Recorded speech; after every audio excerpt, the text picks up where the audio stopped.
Hello friends, मेरा नाम है doctor Rahul Sharma. I am an orthopaedic surgeon and specialise into joint replacement and arthroscopic sports surgeries at सावन एलुवेंजर्स hospital, New Delhi, Saket.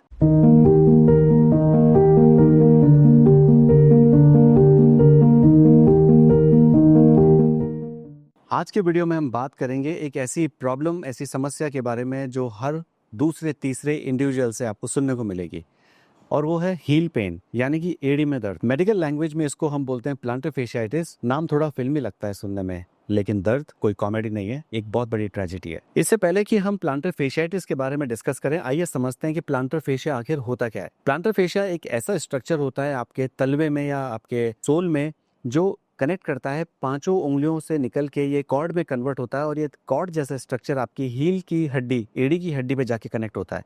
ये point of attachment जो है, जहाँ पे इन्फ्लेमेशन आता है, उसको हम प्लांटर फेशियाइटिस बोलते हैं। ये इन्फ्लेमेशन आता है छोटे छोटे टेयर होने की वजह से, जो कि ओवर स्ट्रेचिंग की वजह से होता है। इसी को हम प्लांटर फेशियाइटिस बोलते हैं। प्लांटर फेशिया से होने वाले दर्द की एक सबसे खास बात यह है कि ये अर्ली मॉर्निंग आपको सबसे ज्यादा होता है, और इनिशियली कुछ कदमों के साथ ये आपको बहुत पेनफुल होता है। या फिर ये यूं समझ लीजिए कि प्रोलॉन्ग रेस्ट के बाद ये पेन आता है, इनिशियली कुछ स्टेप्स के साथ में। तो इस पेन की सबसे खास बात है कि पेन आफ्टर प्रोलॉन्ग रेस्ट, और ये रेस्ट दिन में भी हो सकता है, जरूरी नहीं कि ये रात में ही हो। दिन में भी अगर आप प्रोलॉन्ग रेस्ट लेते हैं और उसके बाद जब चलते हैं, तो इनिशियली फ्यू स्टेप्स के साथ में ये पेन आता है। अब आते हैं हम प्लांटर फेशियाइटिस के कॉजेज पे, किन कारणों की वजह से ये चीज होती है। नंबर 1 कॉज है इसका इनएप्रोप्रिएट शू वेयर या फुटवेयर।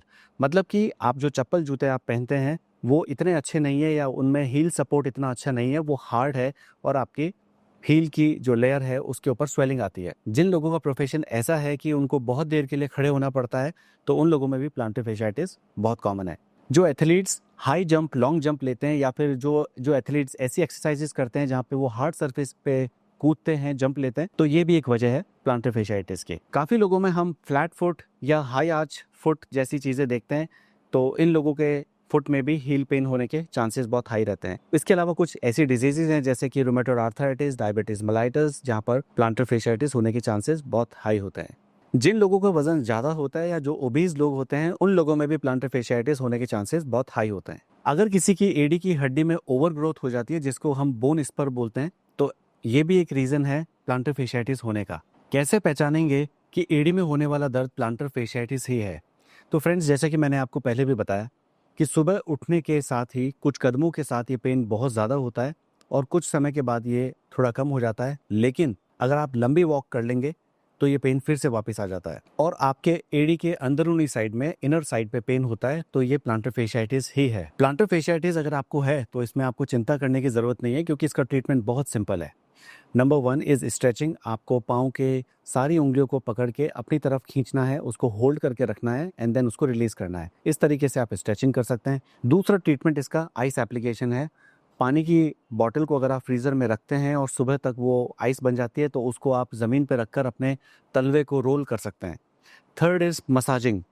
मसाजिंग करने का तरीका है कि टेनिस बॉल को आप फ्लोर पे रखें और एड़ी को और पूरे पाँव को उस पर रख के आगे से पीछे उसको रोल करें। इस तरीके से आप अपने तलवे की मसाजिंग कर सकते हैं। ट्रीटमेंट का चौथा हिस्सा, जो कि सबसे ज़रूरी है, वो है आप हमेशा अच्छे चप्पल और जूते पहने। That means good footwear should be use, जिनमें हील पैड में जो पीछे वाले हिस्से में अच्छी कुशनिंग होनी चाहिए। So your heel pad should be well cushioned, whether it is your slipper और योर शूज़। इसके अलावा प्रोलॉन्ग स्टैंडिंग, मतलब कि लंबी देर तक एक जगह खड़े रहना, आपको अवॉइड करना चाहिए। वेट को कंट्रोल करना चाहिए, क्योंकि ओवरवेट लोगों में प्लांटर फेशियाइटिस बहुत कॉमन है। इसके अलावा एंटी इन्फ्लेमेटरी मेडिसिन का सपोर्ट भी हम ले सकते हैं अगर आपका पेन अनकंट्रोल्ड है। इस दर्द को कम करने के लिए हम फिजियोथेरेपी भी करवा सकते हैं, जिसमें वो अलग अलग ट्रीटमेंट मोडालिटीज काम में लेके इस इन्फ्लेमेशन को कम करते हैं। जिन पेशेंट्स को इस तरीके के कंजर्वेटिव ट्रीटमेंट से हेल्प नहीं मिलती, उन पेशेंट्स में हम इंजेक्शन का सपोर्ट लेते हैं, और उससे भी काफ़ी रिलीफ मिलता है। जब आपका ये पेन 3 महीने से ज़्यादा हो जाता है, तो इसको हम क्रॉनिक प्लांटर फेशियाइटिस बोलते हैं, और जब भी आपको ये पेन होता है तो आपको अपने डॉक्टर की हेल्प लेनी चाहिए। आई होप कि मेरा ये वीडियो आपको सफिशिएंट इन्फॉर्मेशन दे पाया है। अगर आपको इस वीडियो से मिलने वाली जानकारी अच्छी लगी है तो इस वीडियो को लाइक करिए, सब्सक्राइब करिए, और आप अपने नज़दीकी लोगों में इसको ज़्यादा से ज़्यादा फॉरवर्ड कीजिए, जिससे कि उनको अवेयरनेस मिले कि हील पेन से कैसे डील करना है। क्योंकि अगर आप इसको इग्नोर करते हो और हील पेन एक लिमिट के बियॉन्ड बढ़ता है, तो आपके चलने का तरीका सही नहीं होता और आप गड़बड़ तरीके से चलते हैं। जब आप गलत तरीके से चलते हैं तो आपकी बॉडी का बायोमैकेनिक्स डिस्टर्ब होता है, जिसका इम्पैक्ट आपके घुटने पे और आपके हिप पे एंड आपकी स्पाइन पे भी पड़ता है। तो इस तरीके से दर्द से बचने के लिए आप हमेशा अपने ऑर्थोपेडिक डॉक्टर की हेल्प लीजिए।